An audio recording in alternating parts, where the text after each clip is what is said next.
I've never had a team on home. I would have told you.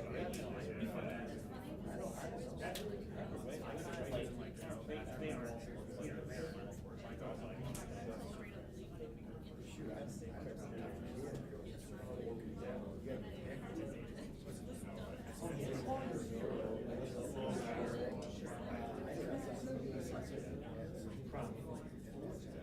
yeah, I remember. They're the ones that used to the Iowa Hawkeyes.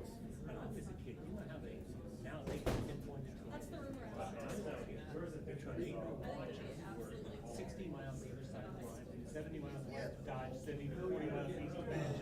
Absolutely. Who knew where these things are? No, it's like, I mean, that's. yeah. That's, I think that's what I'm saying.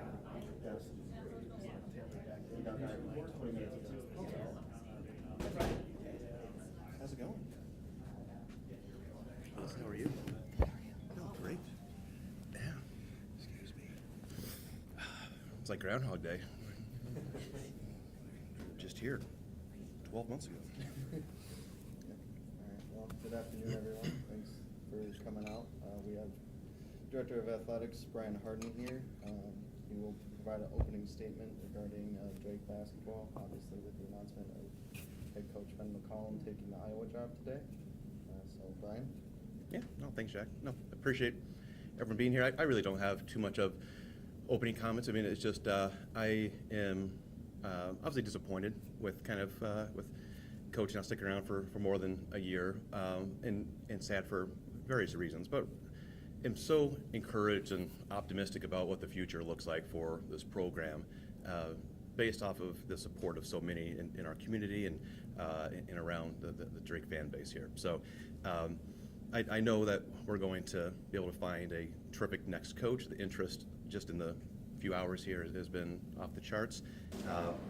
So excited about that, ready to jump back into search mode, I guess, and see what that looks like. So happy to talk about anything that kind of has led up to this point, or kind of where we find ourselves, where we're going. Is there a frustration level on your point that you're hiring these coaches that are turning out to be really good coaches and they're leaving? Is there a frustration level for you at any level? Oh, I mean, to some degree, but I tell our coaches all the time, I'd rather be around somebody great for 2 or 3 years than somebody mediocre for 5 or 6 years. And that just comes with the territory. I think the problem we have is, when it's just 1 year, I think that's frustrating because, we didn't sign Ben to a 1-year contract last year. It was a 5-year agreement. And I get that opportunities like Iowa come up, and I grew up in the state. I know what Iowa means to a lot of people here. And certainly Ben was born in Iowa City, so that we didn't know the timing of it.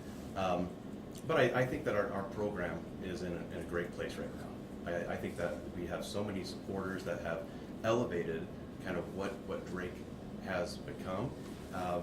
And so I know that we'll find folks who want to continue to be here for all the right reasons. And Ben did a great job in his time here. The 31 wins was incredible. I mean, that's a school record, and to see the turnout in Wichita and how many people are just so excited about that. I mean, it's palpable, and there's more to come. And I know that with what we've already seen, like in terms of setting a record for season ticket deposits for next year, for where we're at on March 24th, there's a ton of momentum around this program.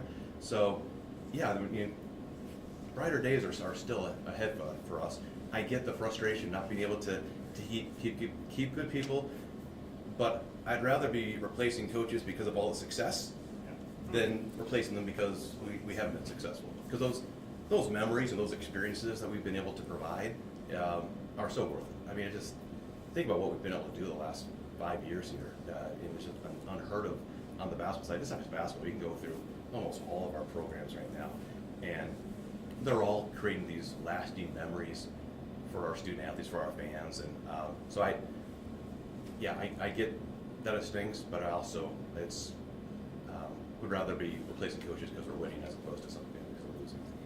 Right, seeing the trend that seemed like very successful mid-major coaches go on, has that changed your philosophy in hiring in any way?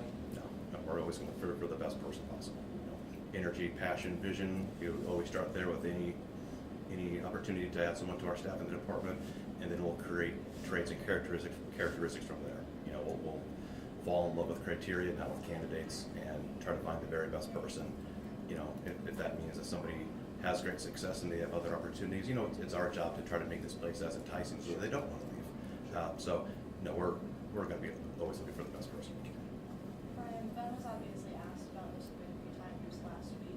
From your perspective, because I know that's all you've been offered, can you kind of walk us through the timeline? Sure. Yeah, I actually give Ben a lot of credit for the boundaries he set up in this process. He was, and it's not always that way. I've seen coaches at other schools kind of do it differently. I give Ben a lot of credit for how he handled it. I mean, he was very clear with me, with his agent, with other athletic directors, when he'd be willing to talk and when he wouldn't be.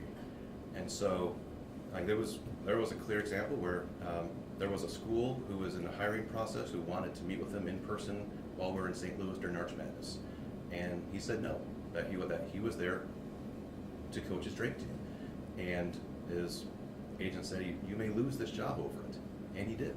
But he was willing to do that because he was committed. He knew where his feet were planted. He was in St. Louis to coach Drake. And last week, you know, once our assignment came down of who we were playing, he recommitted himself to being the Drake coach.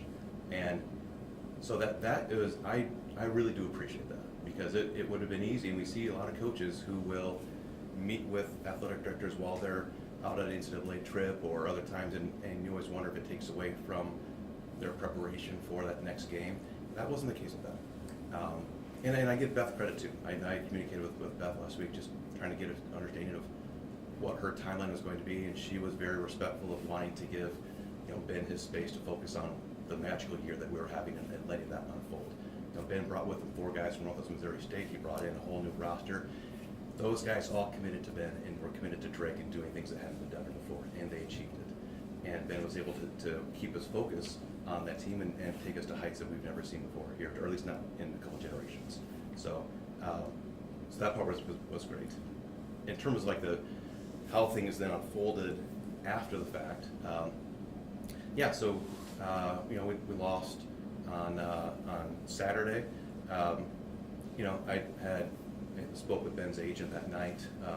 Great conversation. Appreciated, you know, everything that Ben did. Really easy to work with. Knew kind of what was on the horizon. Ben did a good job of shielding Ben from some of the stuff that was out there.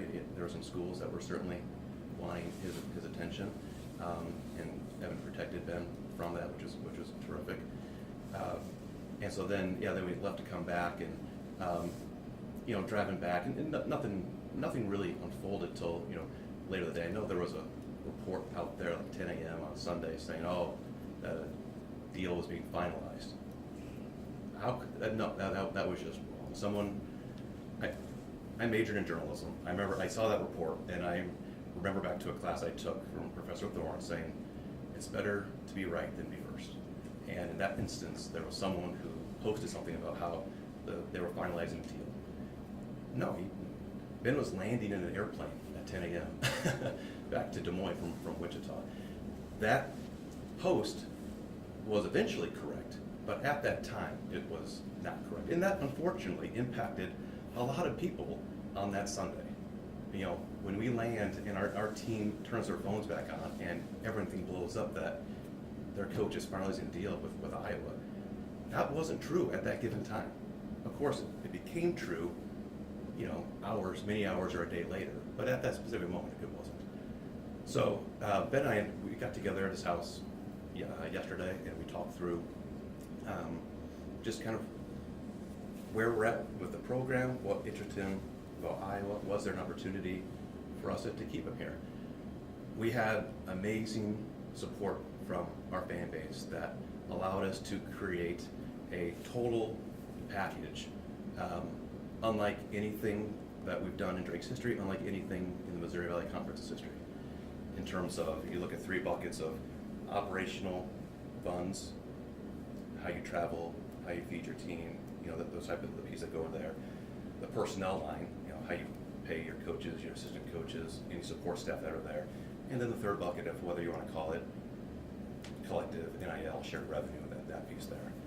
And we saw unprecedented growth in all 3 of those buckets throughout the year.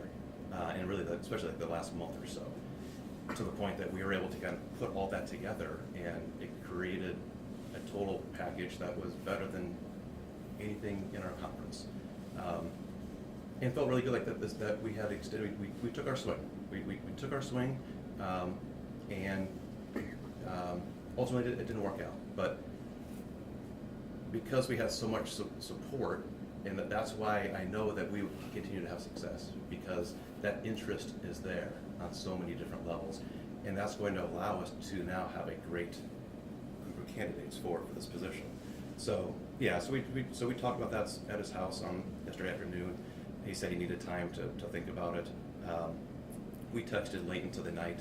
You know, he said that he was leaning towards it, you know, before midnight. He was leaning towards accepting, but he wasn't quite sure yet. And then he called me, you know, a few minutes before 8 o'clock this morning to say, yeah, that I'm going to do this. And then, you know, Pete then decided his post, and you know, kind of the rest of the day is kind of unfolded the way that it has. So, yeah, that's maybe a longer-winded version of kind of how things played out. But yeah, I think that answered your question. Brian, when you look forward now, obviously you want to do your due diligence and who you bring in next, but is there a timeline that you're looking at to get this done, especially, you know, the transfer portal opens today and the way college athletics works, where it's very transactional? Yeah, no arbitrary deadline that I'll give myself. Obviously, for the reasons you stated with the portal and just the speed that things tend to work at in college athletics now, we'll want to be quick, but we don't want to be so fast that we lose out on the best candidate possible. So, yeah, I'll chat here. I think I'll talk to John Roberts in the morning, you know, and then I'll probably go underground for a bit, and you know, give my wife and kids a kiss goodbye and tell them I'll see them when we get a coach, and hopefully that's sooner than later. But I would imagine I'm not going to put time on it, but we certainly will move expeditiously. How much of a factor will it be having Iowa ties be for the next coach? Well, it hasn't hurt yet. That's for sure. I don't know if there's a specific. I'm not sure if that's part of like the criteria that we build out. But you know, it's probably more coincidence than anything with the last couple hires. I mean, even Nico being from Minnesota, you know, worked out well. So there's another kind of Midwest connection. There's no secret that Iowans love taking care of Iowans. You know, that we're a very prideful bunch here. You know, it's been unique that, you know, at this point in our Drake Athletics history, we have Iowans who currently serve as the head of the Drake Relays, women's basketball, football, myself, you know, Ben and Dan were here. Anyway, you could add basketball to that list. That's pretty special. I mean, I think that the unique part of having Iowans in those roles is that we knew what Drake was growing up. We knew what it was. We knew what it could be. And so I think all of us think about it a little bit differently than maybe folks who come in from the outside that maybe don't have as much history or connection with the place. But it's not going to be a determining factor. Like we're not going to limit this to, you know, people's birth certificates and were you born at Lutheran Hospital like I was. You don't have to be a native Iowan. Maybe it's a tiebreaker. No, I'm just kidding. But so it won't be a huge part of the criteria. Do you feel for Drake fans that you might be frustrated in terms of, you know, we did too good, or, you know, every time we do good we lose our coach, anything like that? Yeah, we'll try to lose more next year. Yeah, so sorry about that. No, I mean God, the experience we had in Wichita, you know, Scott, with hundreds of fans going down there and coming from coast to coast and generations of Drake alumni, and just to see the pure excitement and joy on their faces and how they were reconnecting. You know, we had a pregame party outside under a tent, and folks were thinking that this was like kind of like a precursor to Peggy's at that Relays, where folks come in for that. It was so great. Like, we should never apologize for winning. Like that's not a bad thing. Like, score is kept for a reason. We want to win more times than not, and so we're not going to apologize for that. And that's a place that we have gotten ourselves to, that we can be the best. We strive for that. We thrive academically, athletically, and socially. We don't have to choose one lane or the other at Drake. At Drake is a rare place that you can't have it all. And pursuing that level of sustained excellence, it has helped us get to this point, and it's going to be critical that we stay at this point. And so, it's I get the disappointment for today, but like I've had some conversations with other folks who are like, we're not going to feel sorry for ourselves. We're not going to pity like, oh, woe is Drake. Like, oh gosh, no. Right? We're continuing to push this thing forward. We are excited about it. We've got more people around that are willing to help do that. So I am very bullish on the future of the Bulldogs. What do you anticipate your relationship with Coach McCollum going forward? Oh, that'd be great. Yeah, I mean, when we talked again this morning, he said, gosh, I hope we can be friends. I'm like, yeah, of course. I mean, so we'll have a good personal relationship going forward. I hope he would. I certainly will be calling him to try to set up a home and home, so he can make that phone call in the near future. And knowing how he knows how hard it is to get games here, I would hope that he'd have an appreciation for that. But no, I get it to a degree. I don't like it, but him, Michelle, Peyton, Tate, Grace, they were all great members of our community here. That doesn't need to change. Like those relationships that we can get through this decision here that he wants to go somewhere else. College sports kind of revolve so much around money nowadays, maybe even more. I mean, there always have been a gap. But now with NIL and paying players and coaches can bounce whenever, does it feel like the gap is maybe getting bigger between the haves and some of the mid-majors where you may be at? Does it feel like it's widening a little bit? Oh, there's no question that it is. I mean, even if you look at the Sweet 16 on the men's side this year, they come from 4 conferences. There's no one in the mid-major. There's only one double-digit seed, and it's that mid-major of Arkansas. Like, ooh, an SEC team with John Calipari as coach. So it's it looks different this year, but we're only a couple of years removed from having Florida Atlantic, San Diego State, schools like that get to the Final Four. So it's cyclical.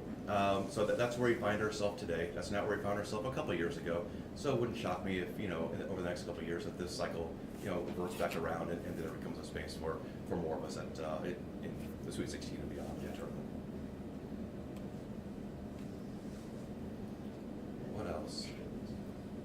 I guess, Brian, what's the frustration when you're talking about those reports that you see come out on Sunday morning of maybe, I haven't heard anything. What was your frustration, maybe emotions when you see that this morning, knowing that I haven't been told anything yet? Oh, on Sunday? Yes. Oh, it probably goes back to my frustration just being an old SID. Yeah. Just like, oh, for crying out loud, like we're still doing this. Like, come on. At what point can we get some reliable sources here, or call somebody who actually can say whether this is true or not? I mean, I know it was debunked on the Iowa side by someone because that was told to me from another reporter who said they had heard from somebody on that side that they were able to kind of say no, that wasn't the case. It's more so the impact that it has on people. I felt terrible for. I'm driving back with my family, and it's one thing for our car ride to be disrupted by calls and texts and everybody doing their job like they're supposed to be doing. But for our guys to land and see that, that's not fair to them. I mean, they deserve better than that. And I get that everyone's in a race to try to break stuff first. But when there's so much more at stake here, we're talking about a lot of folks' lives here. It would be nice just to maybe take a beat and try to see if there's maybe another person that could confirm something.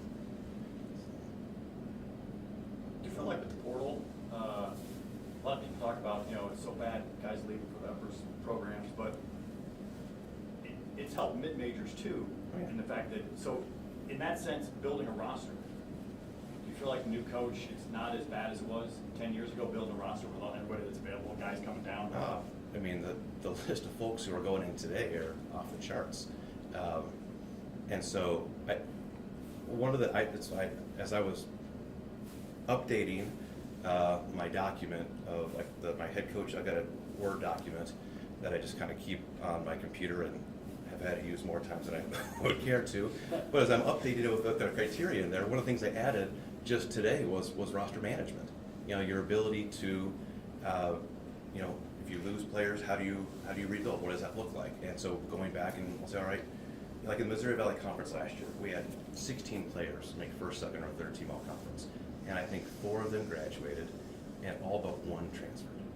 And so then, like, I would say, all right, well then let's look at those, what teams had players on those all conference teams and then they lost. And then what's the next year look like? And let's compare standings. And if there's a coach who maybe was able to kind of stay in a similar area, then maybe that coach knows how to rebuild a roster and or develop talent. Whereas if somebody really dropped off in that year, maybe that's a note I should take about that person as well. So certainly roster management, roster construction, retention of athletes is huge. That's been a huge thing for us. Like we just haven't lost a lot of those good. We've had some great players, you know, in a lot of our programs that we've been able to maintain, John. And that's what's kind of, but it goes back to what a special place this is. You know, I think that and I think about the special places is, I talked with our men's team today at 10 o'clock. And one of the messages I had to them was just having an appreciation for this place. You know, I touched on early just like the disappointment piece, and I'm disappointed for, like let's say, for our Drake fans, so our alumni, so many folks who have poured themselves into this program, who I can understand their disappointment. And I've kind of talked through why that's the case, but also why there's reasons for hope and optimism. But I'm also disappointed potentially for our student athletes, because oftentimes, we saw this last year, I don't know what this year will look like yet, but oftentimes you see when a coach leaves, a roster empties out in relatively short order. And I'm not saying that's going to happen here, but I think one of the things that I am disappointed with is like it happened last year, and there are guys who left this program who were made better because of the Drake experience. Like that, the value of a Drake degree really means something. Like that college choice, it's not a 4-year choice, it's a 40-year choice. And what we have here is such a special place that our fans really get to know them as people. They don't want to just know them as jersey numbers. And so they're able to kind of build actual relationships. And I know that this is true because we had a couple guys from last year's team transfer who I heard, and it was shown in the text, that they regret, you know, where they're going to, because in one case, they left a winning program to go to a losing program. And winners have certain habits and traits, and it's certainly something I'll be talking about with our coaches. What does that look like? I want to hear them talk about that. But we've established certain traits and characteristics within our men's basketball program because they've won so much. Losers have certain habits and traits too, and oftentimes they don't know what they don't know, or in some cases they think they know but they really don't, which is even more dangerous. And you go into that program, if you're a winner and you see folks with other habits, you can get really frustrated. And I know that was the case with someone. And then we had another instance where someone pointed out to one of our fans just how much they missed the Drake fans and how wonderful that we show up on the road to neutral sites, we're there, we try to find value, try to meet them and understand who they are as people and how they can be helped through their journey at Drake and after Drake. And and the school that this person chose to go to didn't have that fan support, and or they only cared about this person because they played basketball and what jersey number this person was. And so there was, I worry about what that could set up too, because that's the problem with coaches leaving, because a lot of time athletes choose a place because of their coach, but then get those benefits of being at a school like Drake that maybe they hadn't attended upon, but they leave Drake such a better person to go out and make an impact on some lucky community. It's a long-winded way of saying that. I hope it doesn't unfold, but that's the other party that I'm so disappointed for.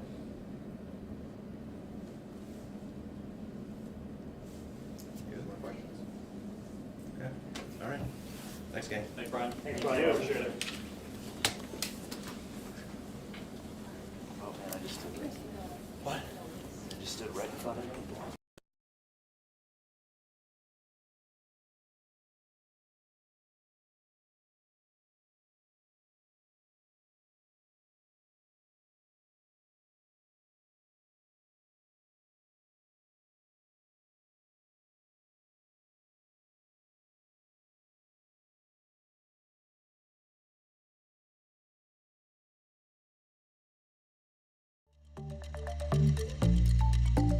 Thank you.